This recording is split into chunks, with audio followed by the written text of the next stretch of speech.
Hello, today we're going to go over a single FRQ about car garage class. So this comes from an albert.io question. So let's take a look. It says this question involves the car class shown below. So we'll note that this car class has four instance variables: the year, make, model, and automatic. We have an integer, two strings, and a boolean. So this is automatic is true or false. So the car is either automatic or not. It has a single constructor that takes in y for the year, a string ma for the make, a string mo for the model, and a boolean a for automatic. We then have accessor methods that just return those instance variables, and we have mutator methods that change the value of those instance variables. Lastly, we have a toString method that returns a string. Let's see what it's made out of. It makes a temp string of year, space, make, space, model, and then it checks to see if automatic is true. If it is, it takes that year, make, model, temp, and adds with automatic transmission.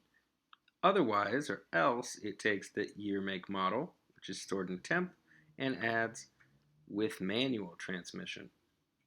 Awesome. So that's the car class. Now I have that coded up here in code.org. I just copy and pasted that. So this is ready to go.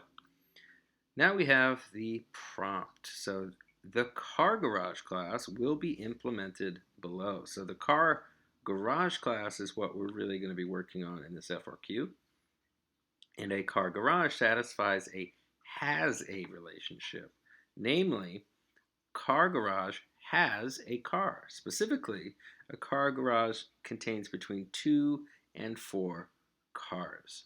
So we have 4, as we see in this car garage class, 4 private car instance variables.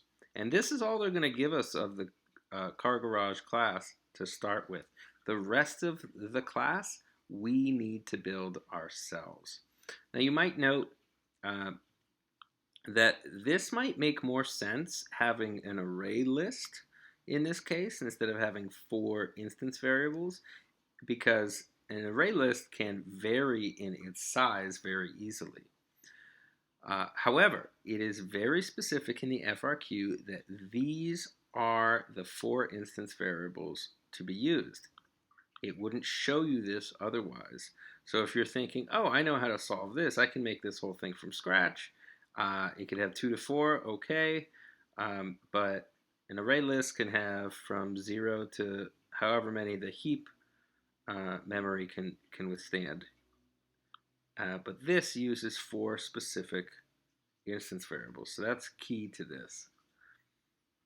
So part A, this is a 3-part FRQ. So part A is that we need to implement constructors for car garage.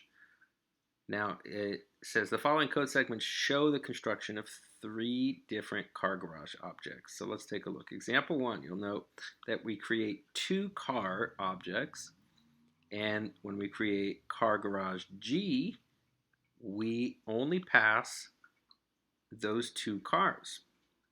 Note that car objects 3 and 4 will be assigned the value of null, since only 2 are passed as parameters. Okay, second example, note we're going to make 3 car objects, and when we create car garage, we pass it 3 car objects as parameters, and the 4th one will have a value of null. In the last example, we have 4 cars being created, and we use all 4 of them to create our car garage. So it tells us to implement the constructors for the car garage class. You can implement more than required, but constructors invoked in examples 1, 2, and 3 must be defined. To get full credit, you must supply the headers for each constructor. So let's get to it. We have our car garage class with our instance variables, and let's make our constructors. So reminder that a constructor header always has the name of the class. So car garage is our class, and that means our constructor is going to say car garage. And there we go. This is a no parameter constructor here. Now, that isn't in our examples. We're going to add parameters to this in just a moment. Note that a constructor header differs than a method signature mainly because you'll note there's no return type here. It doesn't even say void here as no return. It's just not there at all. And again, it has the same name as our class. That's how Java knows that it's a constructor. So let's give it our parameters. Now, our first example takes 2 cars. So let's make a constructor with 2 car parameters. So the type is car. I'll call it car A. And the second parameter is car B. So there's our constructor header. And now we just need to pass A and B to cars 1 and 2. So we're going to say that 1 gets the value A and 2 gets the value B. And that is our constructor. I want you to note that I use this dot 1 and this dot 2. I prefer using this when I'm talking about instance variables in my constructors, just so I know that those are the ones getting set. Often in my constructors, I like to give my parameters the same names as the instance variables they're going to replace.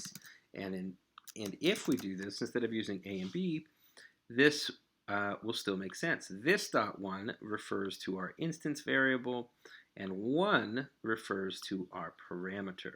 This dot 2 refers to our instance variable 2, and 2 refers to our parameter. So that's the style I like to go in. You'll note that in these examples, it's naming the car objects A and B and passing those in, but your parameters can have any name you want. So I'm going to stick with this style as we go forward. So we have a constructor that should work for our first example.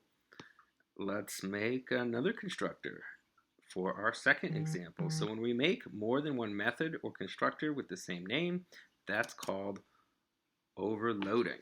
So let's make our first overloaded constructor. So public car garage.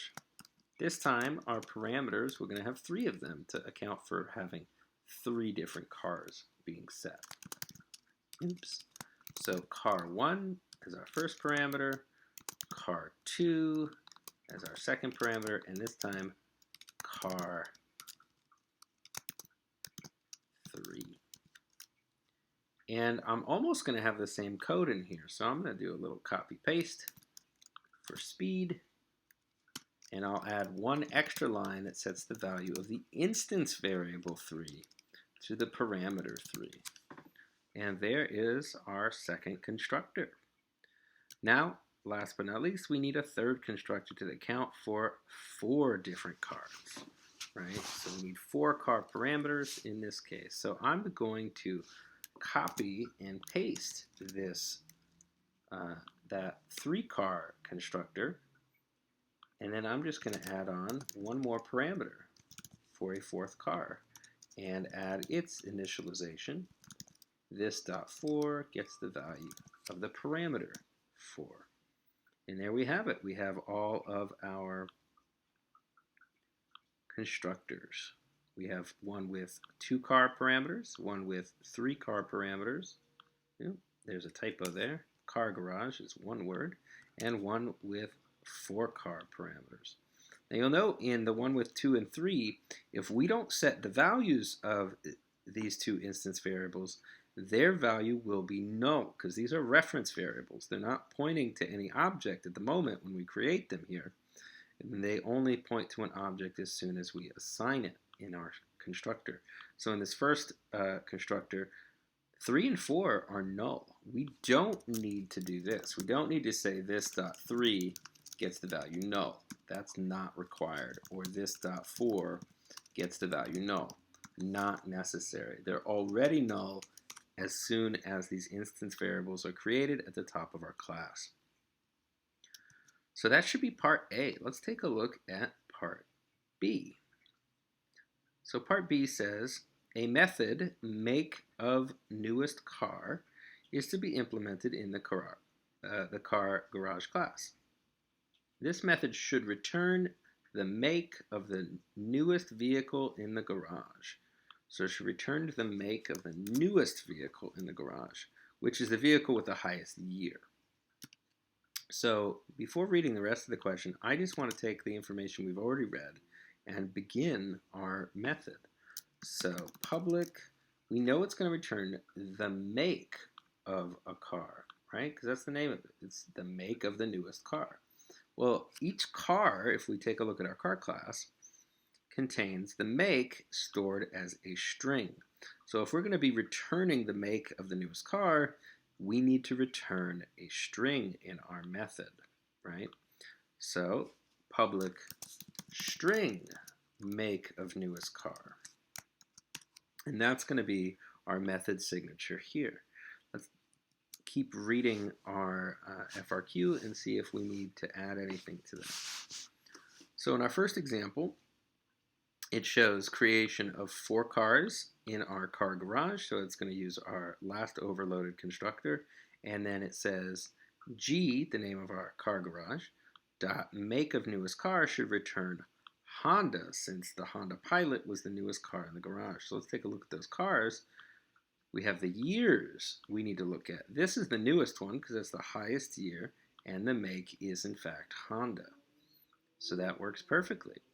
Example 2, we have 3 cars, so we use the 3 car garage constructor, and G dot make of newest car should return Ford because in this example, the car with the highest year is the Ford car.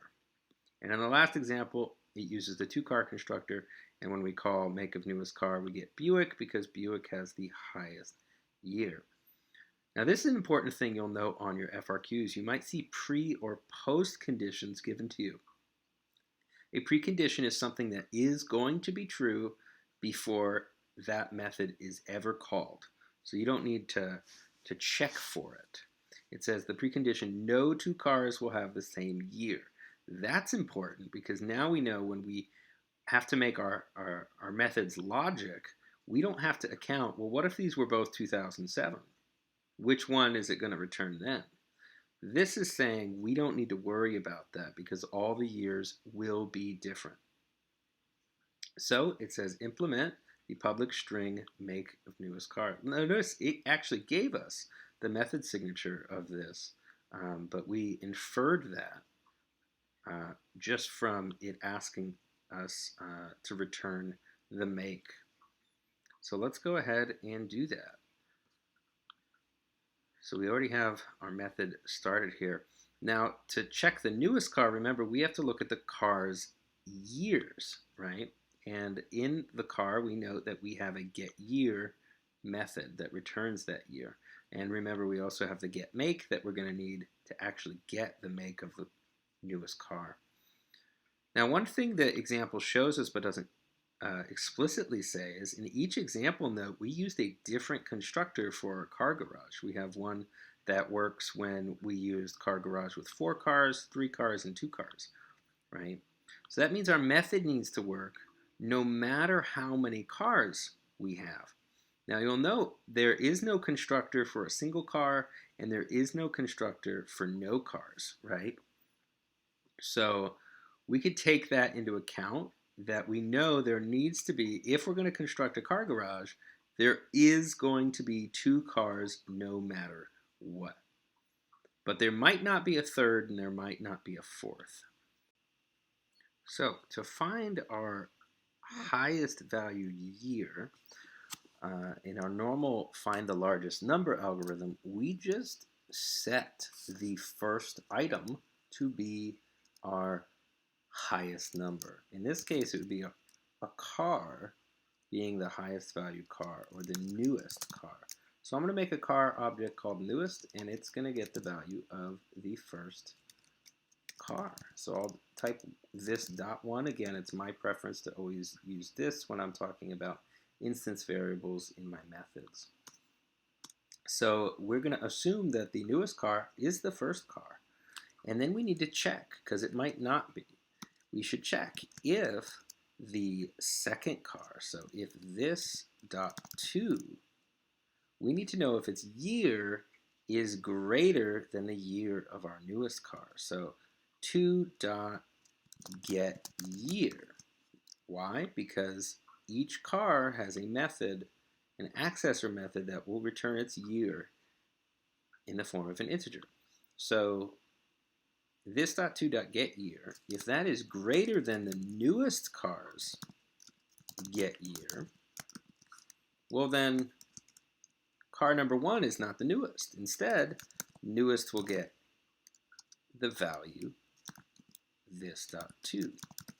It'll be the second car that is in fact the newest, right? Okay, well this might not be the case either. So car number 2 might in fact be newer than car number 1, but what if there is a car number 3? Now we know for a fact there must be at least car number 1 and 2 because that's minimum. Out of our 3 constructors, they have to have used at least 2 cars to construct this object. Maybe they used 3, and maybe they used 4. So we need to do that next. We need to check if car number 3 is not null, right? We have to see, does car number 3 even exist? Because if it is null, that means there is no third car, right? And if it's not null, then we can also check, or and, to see if it is newer than car number 2, which is our current newest. So we can say this.3 get its year, and if that's greater than the newest car's year, then we now know that car number 3 must be in fact the newest. So we're going to say newest gets the value of car number 3. So let's double check why this works. So again, we see as long as car number 3 is not null, that means there is a car number 3, and if its year is greater than the newest, then we should be good. Can we put this in an and though, or do we need to check one before the other? Well, we should be able to keep this and, because if it is null, the call to get year is just not going to happen here, right? So now let's see, what if car number 4 is the newest, in fact? So let's go through this logic one more time before we finish. We assume that the first car, car number 1, is the newest. We check to see if car number 2 is in fact the newest. Then we check, hey, is there a car number 3? And is it the newest? And then lastly, we can check in the same manner if car 4 is not equal to null, and if car 4, if its year, so we use get year, is greater than the newest get year, well then that means car number 4 is in fact the newest. And so now we have our logic for finding the newest car out of the 4. Lastly, we need to return a string of the make of that newest car. So whatever the newest is, we can return the newest's get make. And get make is another method that is inside of our car objects that returns the string of the make. Oop, that's set make. Here's get make. There we go. So that should do it. Now, let's take a look and make sure that these constructors are working and this make of newest car method is working. So let's go to our tester class here and take a look. So I took the exact examples out of the FRQ, and we're going to make sure that they work. Now on your AP exam, you're not going to have the opportunity to do this, but you can work through it and trace some code if you have some extra time in your FRQ section. So I've made 2 cars. I've made car garage that I'm calling 1 out of 2 cars. I'm making car garage 2 out of 3 cars and car garage 3 out of 4 cars. So let's take a look at each of these. So I'm going to call system.out.println, and I'm going to say garage A, or garage 1, space, and then I'm going to concatenate onto it the call to the make of newest car to see which one it returns. Now it should return the Buick, as we know. That's the newest car out of car garage 1. So 1 dot, and the name of that method is make of newest car. And then we can also test out the same thing with garage number 2.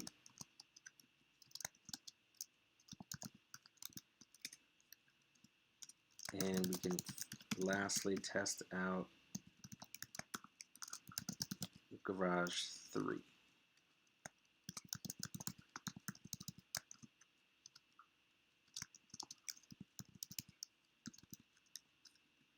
Okay, so for garage 1, we're expecting the Buick.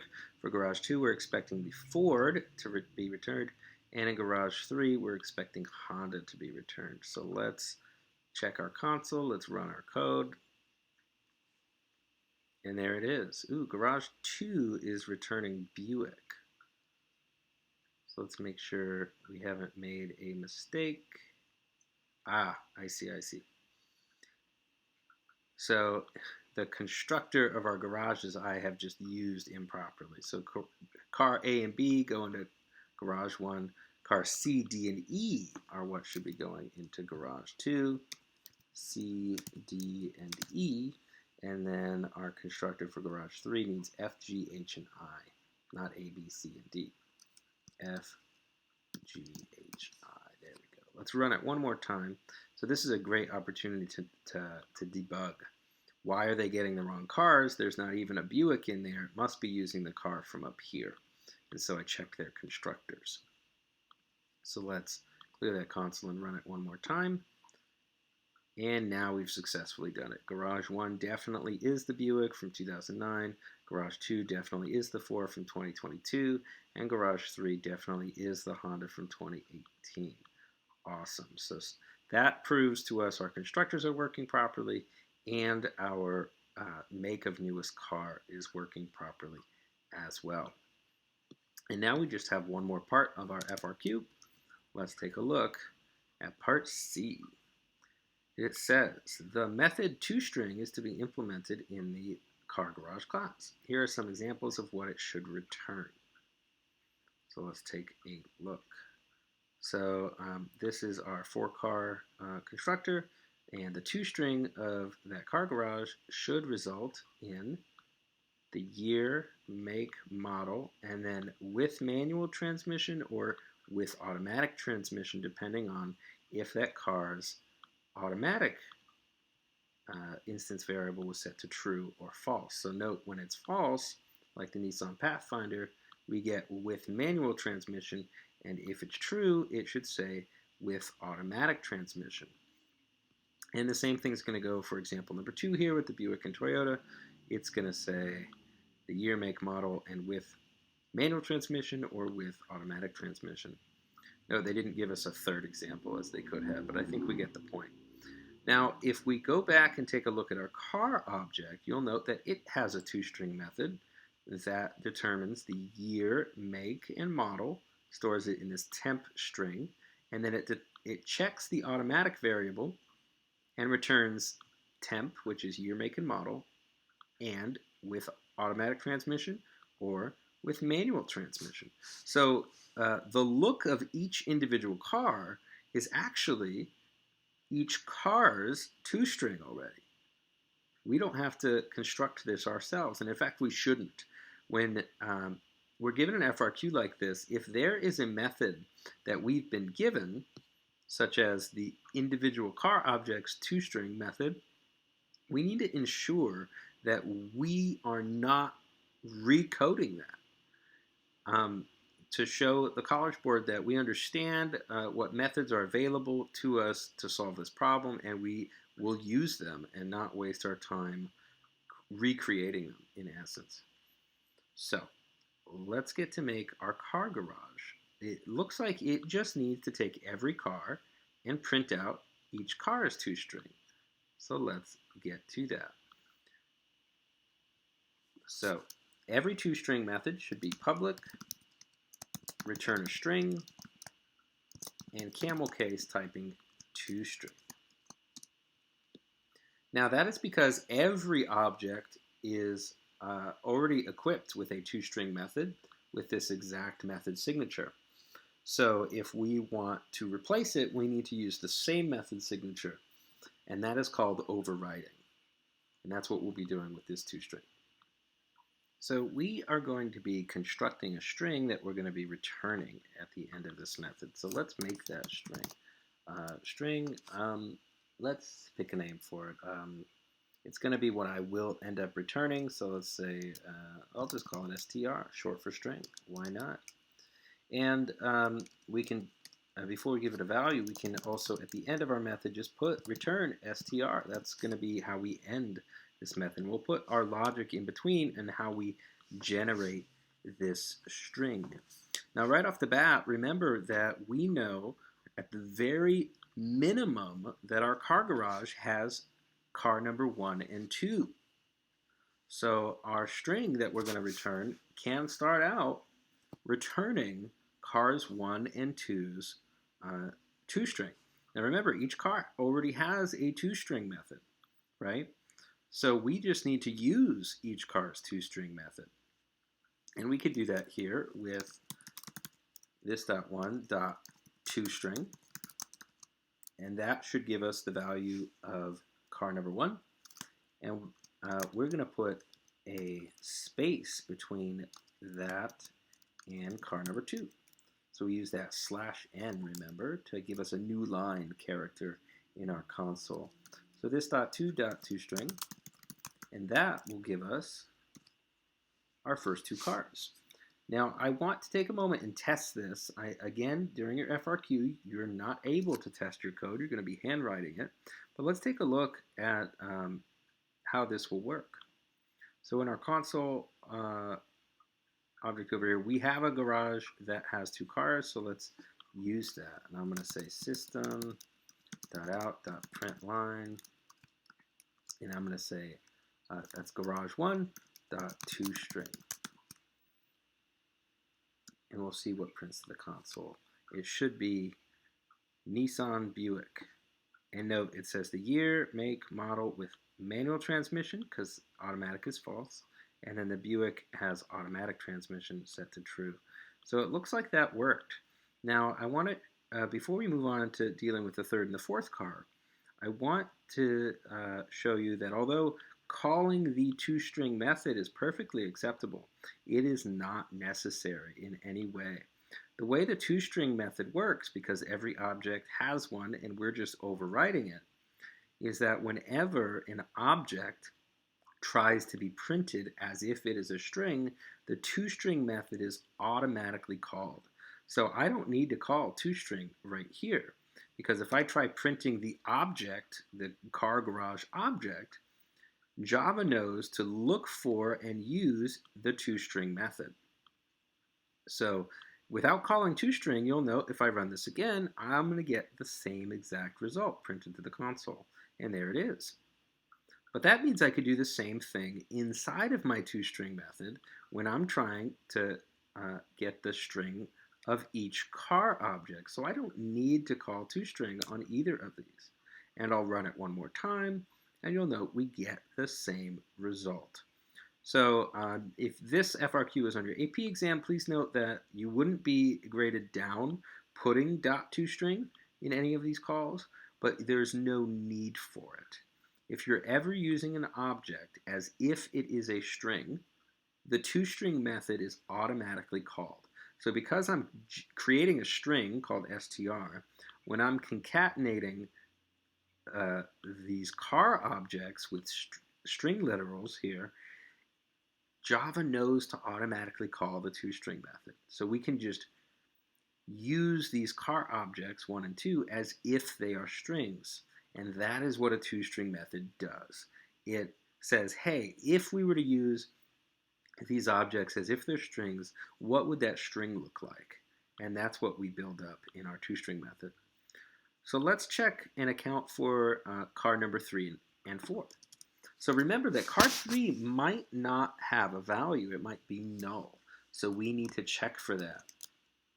So let's check. If car number 3 is not equal to null, then we know we need to add it to our toString, our str.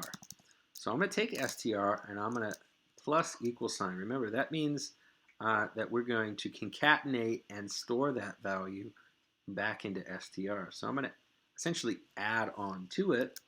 Well, if we just had car number 2, then we know we need another new line after car 2 and then concatenate on car number 3. And again, I'm just going to use car number 3 as if it is itself a string. And Java, again, will know to call its toString method. And now I'm going to do the exact same thing for car number 4. We don't know if car 4 exists, so we check to see if it's not null, then we know we can add it to our string. And I'm going to concatenate that on again with another new line after car 3. And then I'm going to use car 4 as if it is a string itself. And Java, again, will automatically call .toString. And so there is our construction. We know there's at least car number 1 and 2 with this a new line in between them. If car number 3 is not null, then we add another new line and add on car number 3. If car number 4 is not null, we add another new line and car number 4. And at the end, we return the string that we have constructed here. So again, let's go back and test this out. So for garage number 1, we know it should only print the first 2 cars because that's all that exists in there. So when our toString checks for 3 and 4, they are null, so these if statements are false, and it will not contain car number 3 and 4. So let's run that. Again, we should get that same result. And we do. Awesome. Let's try it for car garage number 2, which contains 3 different cars, the Chevrolet, Ford, and Honda. So I'll just put print line 2. And there it is. Those appear to be, yes, those exact cars that are in the car garage named 2. And last but not least, let's try our third example car garage that has the Nissan, Ford, Honda, and Jeep, with only the Nissan having that manual transmission. We run this. And there it is. Yes, indeed. We get all 4 of our cars. So that completes our FRQ. Everything seems to be implemented properly. So I hope that was helpful. And you got some review on overloading, in part A, overloading constructors. In part B, finding the largest of 4 things, while also checking to see if those things are not null. That was probably the biggest part of this FRQ that is easy to miss, is assuming, oh, they have a value, I could just check. They might not. They might be null. And then lastly, how toStrings work, and the fact that we don't actually need to call .toString. We can if we want. Again, this won't be graded down if you do that. That's perfectly acceptable. But the fact that we don't need to do that is also really nice thing to do in Java. So with that, have a wonderful day.